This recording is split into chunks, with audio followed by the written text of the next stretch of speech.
Kampo Krame, maghahatid ng pinakahuling kaganapan at nagbabagang balita. Ito ang PNN Police News Network. At ngayon, ang inyong mga tagapagbalita. Magandang araw, Bagong Pilipinas. Ako ang inyong tagapagbalita, tagataguyod ng Balitang Polis, NUP Loreto Bonifacio Concepcion. At ngayong araw ng Miyerkules, muli nating makakasama bilang special guest, co-host, walang iba kundi si Ms. Jehaine Jaira Hernandez, former Miss Teen International Grand Winner. Magandang umaga po, Sir Ethan, at magandang umaga sa ating mga manonood ngayon. Huwag po nating kalimutan i-like, i-follow at i-subscribe ang page ng Philippine National Police, Police Community Affairs and Development Group, PCACHI, Tagapag-Ugnay at Police News Network. Kami po ay maghahatid sa inyo ng tamang balita, kwento ng pulis at serbisyo para sa mamamayan. At ito ang PNP News Online. Ang pangunahing balita ng Police News Network, alagad ng batas, tagataguyod ng Balitang Polis.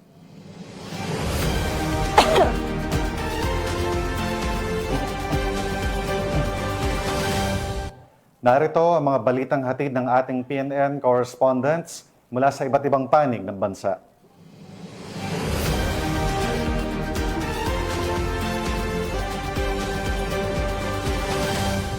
Balikan natin ang naging paghahanda ng ating kapulisan sa 3 araw na Peace Rally March for Transparency.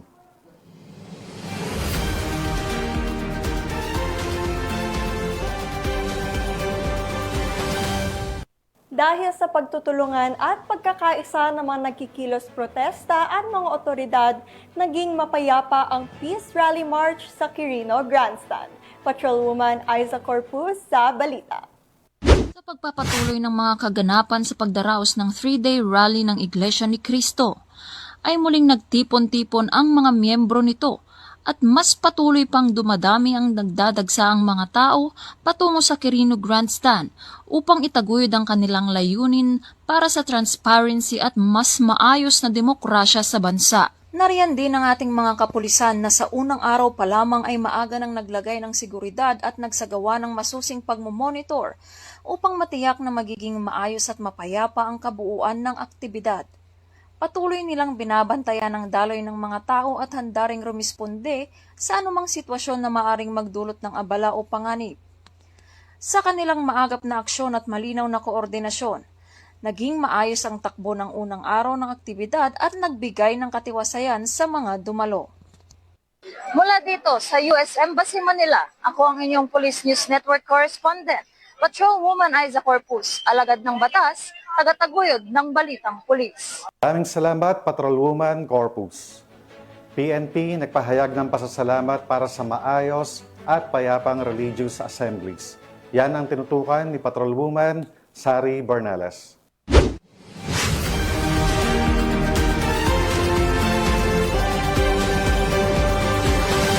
Pinuri ng Philippine National Police sa pamumuno ni Police Lieutenant General Jose Melencio C. Nartates Jr. ang daang-daang libong lumahok sa religious gathering na naganap sa Quirino Grandstand simula noong ika-16 ng Nobyembre hanggang sa kasalukuyan. Tinatayang 500,050 katao ang dumalo, ngunit nananatiling kalmado, organisado at magalang ang kapaligiran.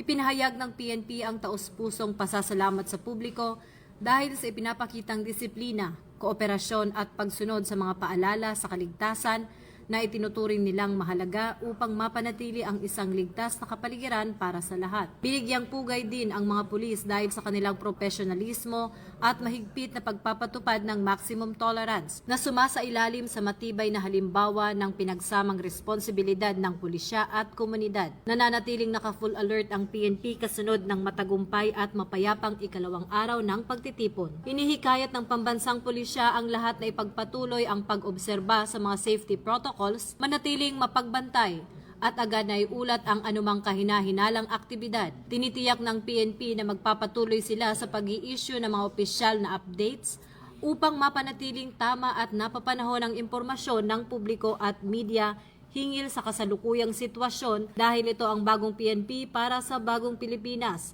Serbisyong mabilis, tapat at nararamdaman.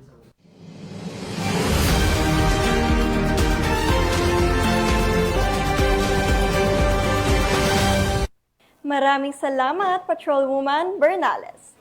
Philippine National Police nagpakita ng epektibong crowd control sa mapayapang kilos protesta sa Maynila. Magbabalita dyan si Patrolman Joshua Jimenez.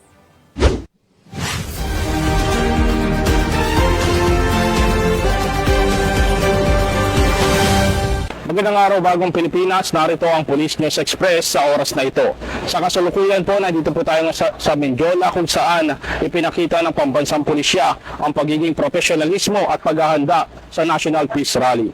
Naging payapa at matiwasay ang idinaos na National Peaceful Rally. Ito ay taliwas sa magulong demonstrasyon noong ika-21 ng Setyembre 2025 kung saan maraming nasugatan at nagkaroon ng tensyon sa pagitan ng rallyista at pambansang pulisya. Kaya naman, ginamit ito ng kapulisan bilang aral, kaya ngayon ay mahigpit ang kanilang seguridad kasama ang crowd control units at medical teams.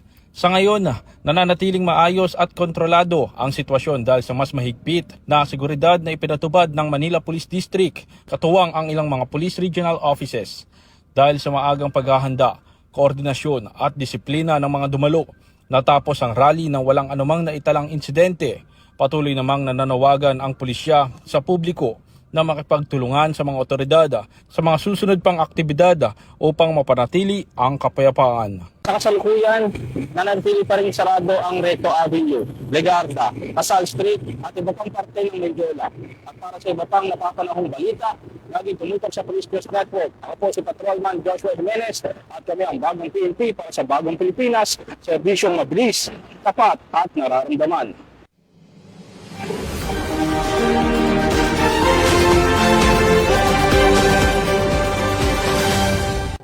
Maraming salamat, Patrolwoman Jimenez.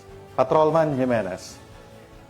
3 araw na peace rally, naging maayos. Philippine National Police patuloy na nagbibigay seguridad at serbisyo publiko. Tumutok dyan si Patrolwoman Fe Octaviano.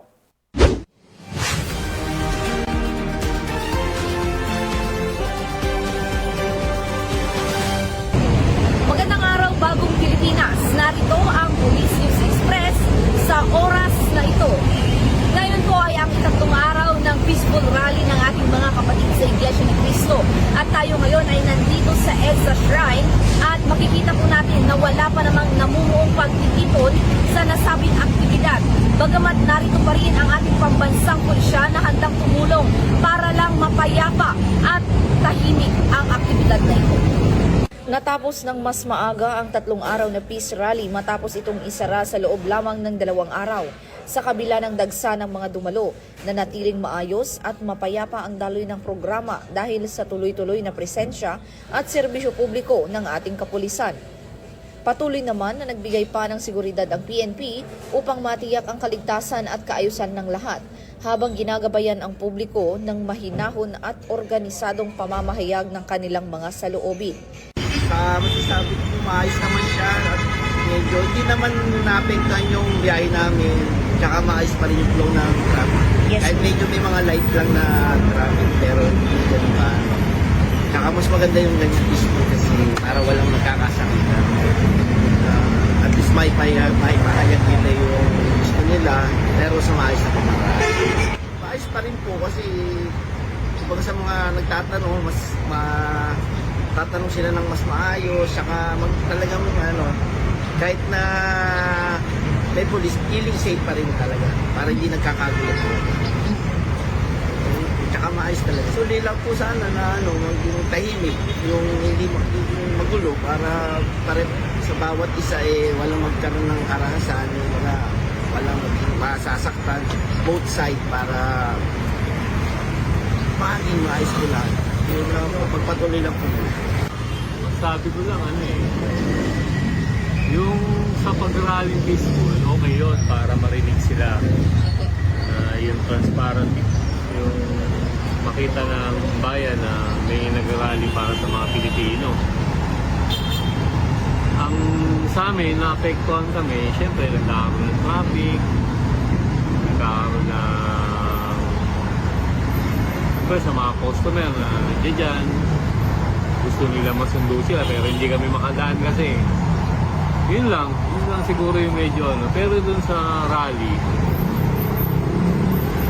Maganda naman yun para naririnig din ng gobyerno yung hinaing ng mga tao. Yun lang.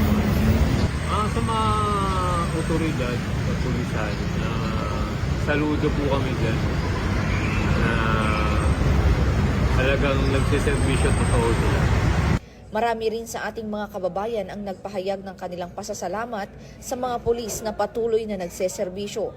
Sa kabuuan, naging matagumpay ang maagang pagtatapos ng Peace Rally dahil sa kooperasyon ng publiko at sa matatag na serbisyo ng ating mga kapulisan. Ito po ang bagong PNP para sa bagong Pilipinas, serbisyong mabilis, tapat at nararamdaman. Ako po si Patrolwoman Fe Octaviano para sa Police News Express. At ito ang bagong PNP para sa bagong Pilipinas. Serbisyong mabilis, tapat at nararamdaman.